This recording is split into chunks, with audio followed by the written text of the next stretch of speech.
1, and action!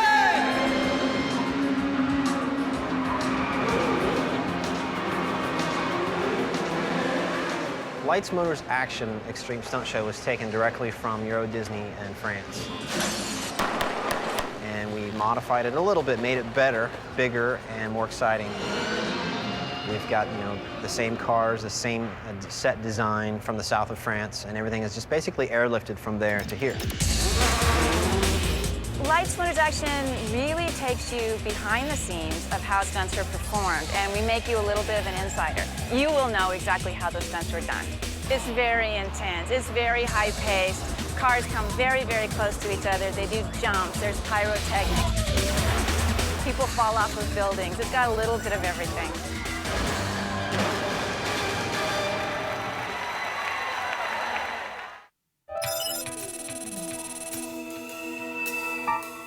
Disguise is a technique, form of tradecraft, that is often associated with espionage. And the people who do disguise, we have someone on our board here at the museum.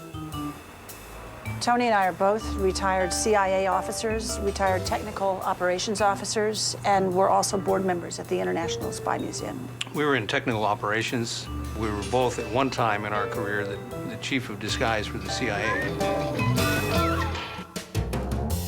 This is my favorite prop for some of the things I do, is my cigar. Dead simple. I'm taking the lipstick off.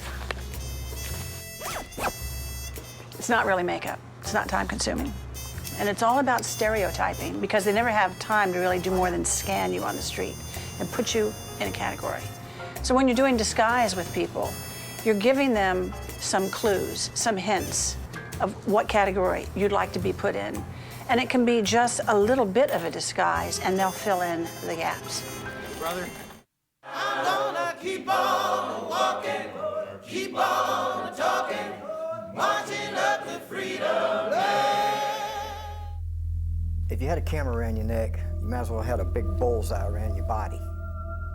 You'd go out on the street, you didn't know if you were going to be shot at or beat on or what. You got to stand your ground and bull your way through. People who were really extremely racist, hated, blacks trying to get their rights, they want to go out there and mess them up a bit, but they sure don't want to be photographed doing it, right? So they hated photographers. In the 1960s, more than 200 photographers covered the civil rights movement. Theirs was a life lived on the margins. Many of them were journeymen, freelancers hustling from one crisis to the next. And then there's Charles Moore. He shot for Life magazine. But the civil rights movement became a personal challenge for me. I grew up in the South as my home, and I was very angry that I could see such a thing happening. And to people who were peacefully demonstrating for their rights to vote, for their dignity and all, and it was a terrifying thing to see. Moore's most influential images arose from the chaos of Birmingham in 1963. Demonstrations were launched daily, and hundreds of people were jailed as they took to the streets to protest segregated public facilities.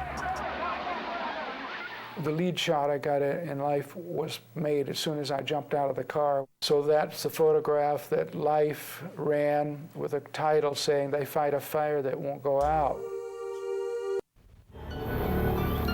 Welcome. Welcome to the loneliest place I have ever seen. Somewhere in the heart of the American West, somewhere north of Las Vegas, Nevada. Some say there's more than sand and scrub out here. Some say there are secrets, maybe the biggest secret ever, right behind those hills. We'll present the case. You decide for yourself. Some believe, others wonder, and there may be a few who don't want you to know. The UFO Coverup. Live from Area 51. A TNT Larry King special. You referred to Groom Lake, Area 51. The military will not acknowledge that those terms exist.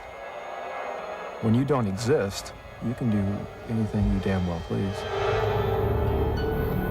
This is the most secret place in America. It was home to the stealth planes back when they were only rumors.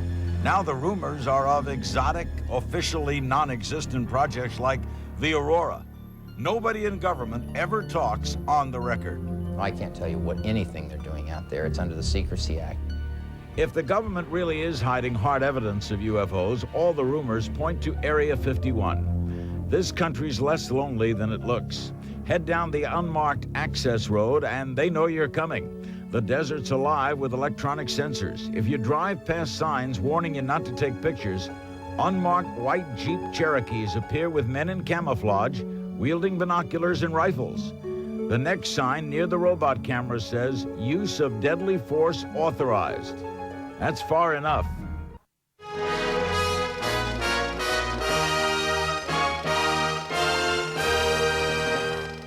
Hello. Hurry up. This is important.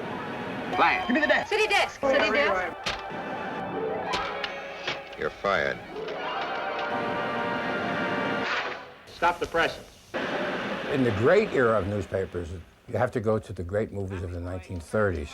They have the flavor of what a newspaper was in those days.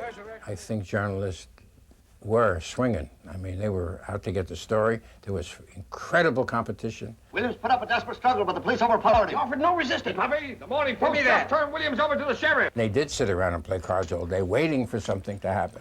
I'll open for a dime. I'm in. They did womanize. I sometimes wish these walls were not made out of glass. They were wisecracking. Can you use a typewriter? Oh, thanks. I have one at home. They were lazy.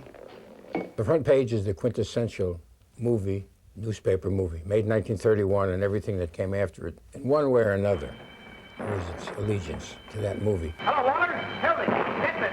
Earl Williams just landed out of the county jail. Yep. Don't worry, Waller. I'm on the job, right? And they remade it at the end of the decade with switching it around. The hero became a woman. All right, here's your story. The jailbreak of your dreams. The sheriff gave his gun to the professor. And the professor gave it to Earl. And Earl shot the professor. Right in the classified ads. No ads.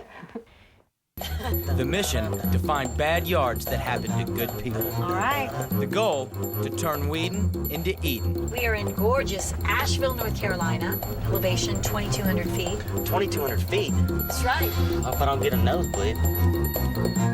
Hold on, wait, look at this one. What in the world? What is that? Oh. This is the house.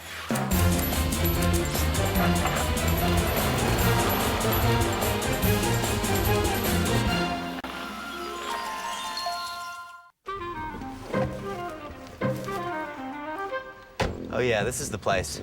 So many things wrong. So many things wrong with this thing. Stop, Justin. Hi. Hey there.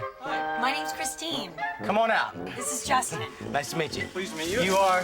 I'm Gordon Grant. Hey, Gordon. Justin and... Christine. Just pleased to meet you. Pleased to meet What can I do for you? And we're even more pleased that we're gonna bushwhack you. If the truck didn't give it away.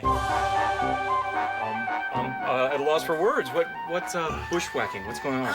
Gordon, has anyone ever told you that your yard is a disaster? This is after we improved it. Oh, no. Well, there have been some neighbor comments, but, you know, people have been pretty kind for the most part. I think they don't mind the... Well, kindness is not our department. No. I think I probably need to call my wife. Do you mind if I... Sure, she needs to be here. Susan? Every 13 days you run to the hoodoo man. Yay! Every 13 days you run to the hoodoo man. Lord, I swear to my soul, y'all, things just ain't the same.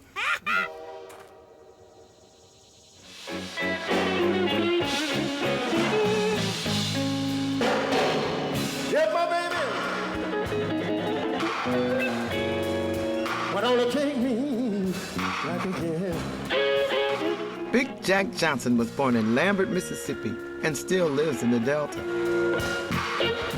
I'll fall down on my knees and ask the Lord forgive me for my sins. His father played the acoustic guitar, and Big Jack plays acoustic and electric.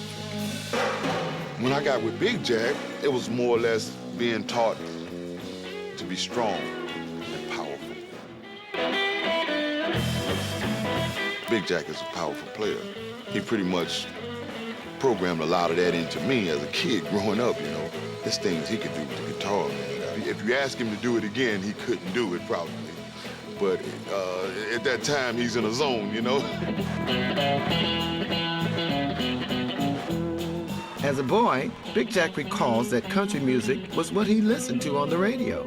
The blues wasn't played over the airwaves.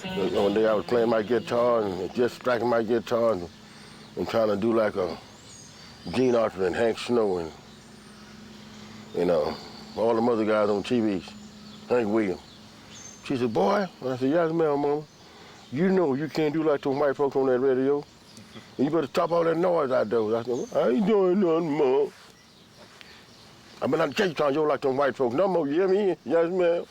Big Jack won his mama over with a display of unusual talent. Your lady, ooh, your lady, oh, lady, ooh. She heard me yelling, who is that? I said, that's me, Mama. You mean you can yodel? She said, I'd have no more trouble out of my mama.